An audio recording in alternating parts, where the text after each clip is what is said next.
I'm a single mother, 43, of 2 kids, 18 female and a teen male. Their fathers are not in the picture. Recently, I was contacted by my ex-brother-in-law, 42. He told me that when he was married to my sister, 38, he had started a college fund for my kids. They separated, but he still wanted to give the money to my children. It's not a full ride amount, but it'll mean that my daughter won't have to work during college unless she wants to spend money, and it's more than me or my parents can give her. I was overjoyed at this, but I asked him not to tell anyone because my sister had grown quite bitter about their divorce.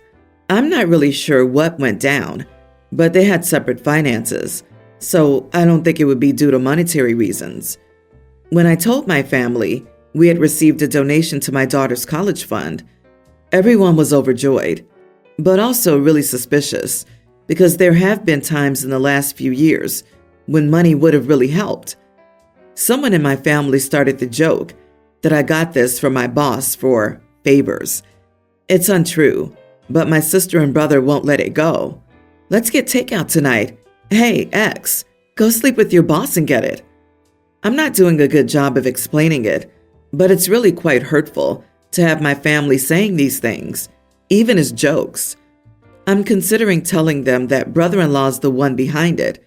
It'll stop them from insisting on knowing the source, but it might hurt my sister to know he helped us. But my sister hates him and wants nothing to do with him. She doesn't ever want to talk about their divorce and basically curses his name.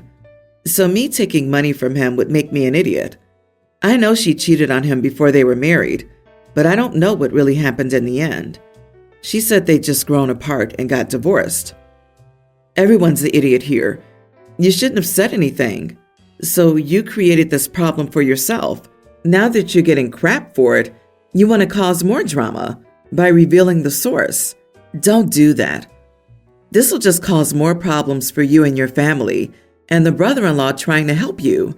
If they like to belittle you, then this will just give them more ammo. Tell your family repeatedly that you don't appreciate their behavior and find a way to shut that down that doesn't give them more ways to hurt you. Why the heck would you mention a financial windfall at all? What purpose or benefit does that provide? Only your kids needed to know. Now they'll all come asking you for money, expecting you to have some lying around. Even the kids don't need to know. Kids, like adults, can't keep their mouths shut. Send them to college, pay for it, and keep the specifics to yourself. There's nothing to be gained from telling them the source of the funds. Your family will switch from accusing you of sleeping with your boss to sleeping with your ex-brother-in-law, which will be an even more unpleasant situation. It sounds like some distance from your sister and brother is in order until they stop their behavior, and tell them why you're low or no contact if they ask. Right. Next, they'll say you slept with brother-in-law, which is why he gave your kids money, and that you ruined your sister's marriage. Then there'll be a round of paternal testing to see if brother-in-law fathered your children. Do you still want to tell your family it was brother-in-law? Perhaps just firmly ask your family to stop projecting their nasty thoughts on you. If the rumor mill's already started, you should check with brother-in-law if he's okay with you revealing it. You could say nothing, and the rumor mill runs wild, or you could make up your own rumors. Maybe you had a fling with a billionaire, or you invested in crypto, a scratch-off win, or you met an old guy at a bar, and he left you an inheritance rather than his family. Be creative and change the story every time it comes up. OMG, lean into it and mess with them. Make up outrageous stories of your boss and you until it's obvious that you made it up and they can stop. But if you're only trying to protect your sister's feelings and she's literally calling you a whore, who cares? The petty person I am would tell them the truth, just to get on your sister's nerves for how she's been treating you. Yeah, why are you protecting her feelings? Ex-brother-in-law seems like a decent person, and your sister, well, not so much, huh? Honestly, there's no way I'd be able to sit there while people talked about me like that. So I'm guessing this ill treatment isn't new. Why are you spending time with these vile, hateful people? Abundance and Bounty are two supermarket chains, both with stores about 20 minutes away from me and about 15 apart from each other. I, 33 male, usually go to Abundance unless I want something I can only get at Bounty, and I haven't been asked for ID when buying alcohol in over 8 years at either store, or anywhere else for that matter. I went to Abundance yesterday to buy my weekly groceries and picked up a 6-pack of beer to enjoy on the weekend. I set the beers down in front of my other groceries on the conveyor belt, then moved to the other side to start packing. The cashier saw the beer and asked me for my ID. I told him I didn't have my ID on me, and he told me he couldn't sell me the beer and placed it to one side. I politely said, "Okay, no problem. Have a nice day," and then walked away, leaving all my groceries on the conveyor belt. I didn't take anything. As I walked away, he shouted, "Excuse me, sir," but I saw no reason to waste time continuing a discussion because he had already decided. I understand how strict they need to be regarding alcohol and ID. My mother worked in a liquor store for several years. To be very clear, I did not do this to get back at him, but rather because it meant I'd needed to go to Bounty to get the beer, and it didn't make sense to drag all my heavy groceries from Abundance to Bounty when I could get the same groceries from Bounty, including the beer. I also figured carrying bags of groceries from Abundance around Bounty wasn't wise because it might raise suspicions of shoplifting. So I went from Abundance to Bounty, bought everything I needed from Bounty, including the beer, then went home. When I got back, my girlfriend asked why it took so long, and after explaining it, she said I was an idiot for making things difficult for the staff at Abundance because they would need to restock all my stuff and possibly throw things away. I don't know if that last part is true, but she knows someone who works in a similar store and explained that they're pretty strict on how long certain products are allowed outside the freezers and refrigerators. She also said it was extremely rude that I walked away when the cashier tried to talk to me. I asked what she would have done, but she didn't have an answer, besides just coming home without the beer, but I don't see that as a solution. Am I the idiot? I'm a grown adult who threw a minor tantrum in a store because I was mildly inconvenienced because I'm too irresponsible to carry my ID with me. You are the idiot. Who is going to clean up your mess? A grocery fairy? Of course you left it there to inconvenience them. Otherwise you would have looked back when they called you. You were rude. You're 33. Grow up. It isn't just an inconvenience. At many stores, they have to throw out any frozen or refrigerated groceries because they can't be sure how long those have been out. Beyond safety, it's also a quality thing. OP, you indeed behaved like someone too young to buy alcohol. Well, bless your heart. A wee bit entitled, are we? It wasn't the clerk's fault that they were doing their job and probably following the law by asking for ID, which you should always have on you anyway. You had to carry cash or a card to pay for your groceries, and you knew you were getting beer, so why not take your ID? Clearly you just wanted to act all big and mighty and decided to take your frustration out on someone who doesn't get paid nearly enough to deal with idiots like you. Do better, man. My uncle was one of the most amazing natural musicians I've ever met. He never went to school to learn how to play. He was taught by his grandfather, who was taught by his father, and so on. He was my uncle on my mom's side, and he was my hero. He was a tiny little man who could play guitar like a god, and women would fall in love with him because of his voice. He only had eyes for my aunt, though. She's my mom's baby sister. When I was 6, I asked him if he could teach me how to play. He said it was hard work and that he wasn't a good teacher, but yes, he would teach me. I spent years learning from him, and then he died when I was 15. I continued to study guitar and attended university on a musical scholarship. My cousins are now in their teens and have never really shown any interest in learning how to play. My aunt started asking me to give them lessons, so I did for 6 months. They showed no interest no dedication, and no aptitude. After 6 months, I just couldn't do it anymore. I felt drained whenever I spent time teaching them. They had no drive, no spark. I was getting depressed from seeing my teacher's children have none of his abilities. I talked to my aunt about it. She admitted that she was forcing them to get guitar lessons. I told her that her children may have talents that lay in other areas. They're both gifted athletes and do well in school. She said that she understood and didn't make them come for lessons anymore. My mom says my aunt misses hearing music playing in her house and that the kids learning wasn't really the point. I played my uncle's guitar and she wanted to hear it, and that I took it away, and that I need to be more mindful of what others have done for me. I feel like an idiot for not understanding. I have hundreds, maybe thousands of hours of recordings of my uncle playing, and I put them all on a hard drive for her. Not just audio, but video of all his lessons and performances at parties and family gatherings. I showed my aunt how to watch them and put them on her phone, but I still feel bad for giving up on my cousins. Not the idiot. She admitted she forced them into learning. I understand she's still grieving, but that wasn't the right way to do it. She could have spoken to you without involving her children, and then you would have made the hard drive for her sooner, of all the footage, etc. You have nothing to feel guilty for. You did a nice thing for your aunt. Go over every once in a while and play his guitar for her. Your aunt is literally using you and causing both you and her children discomfort because she misses her husband. I completely understand, and I'm sorry to all of you for your loss.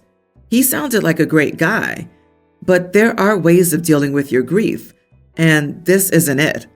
She's being the idiot. Your mom's the idiot for making the comment she did, as if it's all on you to have known how your aunt felt when she never really took the time to let you know. People seem to forget we're not all psychics and mind readers, and they need to communicate better. You're good. Move on. I got divorced a year ago. It was the best decision I ever made. I was basically a maid for the family. It was awful, not to mention I was working at the same time. Overall, it's been rough for the kids, with the youngest being a young teen and the oldest being nearly adult. They're doing well overall, and we basically have a 50-50 split with custody. It's wonderful to have days off and so much new free time when they're not home, so I've been able to explore new hobbies. So I joined a models club. You build models and you show them off. We meet monthly to show off our creations. I love it. My older son messed up this week, volunteered for a bake sale, didn't tell me, and forgot to make cupcakes. I was about to leave for my meeting last night, and he was panicking about not having it done. He asked me if I could do it, and I told him no since I was leaving. He was also leaving to hang out with his friend. This morning, cupcakes were not made since I wasn't doing it. We got into a huge fight about me not helping him out. I wasn't putting my life on hold for a simple mistake he made. He left for his father's, and my ex also argued with me about it and called me an idiot. Not the idiot. It's not your fault he volunteered to make cupcakes, forgot to inform you of this, and neglected to make them, and then chose to hang out with his friend when he could have canceled and made the cupcakes. Your son needs to learn how to prioritize his responsibilities over his wants. He could have canceled his plans with a friend and learned that neglecting his responsibilities has consequences. He didn't even have to cancel on his friend. Invite the friend over, make the cupcakes, which doesn't take much time, and then do whatever they were going to do. He could have even bought some, but why bother when you can just make mom do it? Then he threw a toddler tantrum and ran to daddy's. Your ex should mind his own business, as he no longer has any say in how you run your household. This is the crux of the matter. The son was raised in a family that treated one parent as the servant to the family. Gee, I wonder why they got divorced. He follows his father's example that women should generally be at their service. OP should sit down and have a serious adult conversation with this nearly adult man about his views of the role of women. There's still hope that OP can nip this behavior in the bud. I was going to say this. He should have just baked them himself, and Mom didn't even need to be involved. Also, teaching kids skills they will need in the wild is important. Baking cupcakes or brownies isn't difficult, but knowing how to bake something is useful. OP, teach the kid to learn to juggle his own stuff. He'll thank you later. My 21 male sister, nearly adult, has this boyfriend, 18, who's always around. He acts like he lives here. They've been dating for 2 years, so he's gotten really comfortable with our family and our house. My little brother, younger teen, is sick right now, and it's been really stressful. When I'm not at school, I'm either at the hospital with my brother or at home watching my preteen brother. It's been a lot. This morning I was making food to bring to my parents at the hospital when who should walk in? My sister's boyfriend. He asked me if I wanted help cooking, and I said no. He doesn't even know how to cook. He then stood there in the kitchen, getting in my way. I asked what he was doing, and he said he was waiting for me to be done. I asked why, and he said he was going to make something. I told him that maybe he should go to his house and use his kitchen then. He said he wasn't trying to bother me. I said that he was bothering me, and I was sick of him always being here, invading our space. I can't even relax in my own home. There are rare moments I get to myself because he's always here. He said I wasn't being fair and that he was scared for my brother too, and I shouldn't take it out on him. I told him to shut up, that he had no idea what he was talking about, and to go home. Then he said it's important to stick together during a tragedy. I said, yeah, families stick together, but he isn't a member of our family, so let us have a day or two a week to ourselves and leave us alone occasionally. Then he left. My sister was angry when she came down 20 minutes later. She said I'm a mean, bitter idiot. She said I had no right to say that to her boyfriend, and he's her guest, so he can come over whenever he wants. I didn't want to fight with her, so I just said, fine. Was I really being an idiot, though? Why is this guy always here? You are the idiot. Sorry, but it's not your house, so you don't make the rules. It sounds like he was doing what he usually does and is also there to support your sister. He even offered to help you out. Calm down. He was just chatting casually with you. It just sounds like you've got a personal issue with him and are trying to justify it. They've been together for 2 years, and the kid has become a family member, whether you like it or not, just from being in the home so often. You haven't mentioned anyone else's opinions on him, so it's likely that he's well liked within your household. Also, have you ever thought that he's always at your house because he prefers his girlfriend's family environment to his own? I get you're going through a tough time, but it sounds like he was trying to be there for your sister and your family, and you were just looking for a fight. Have you never had someone standing over your shoulder in the kitchen while you're trying to cook? It's the most aggravating crap when they're only there to get in your way.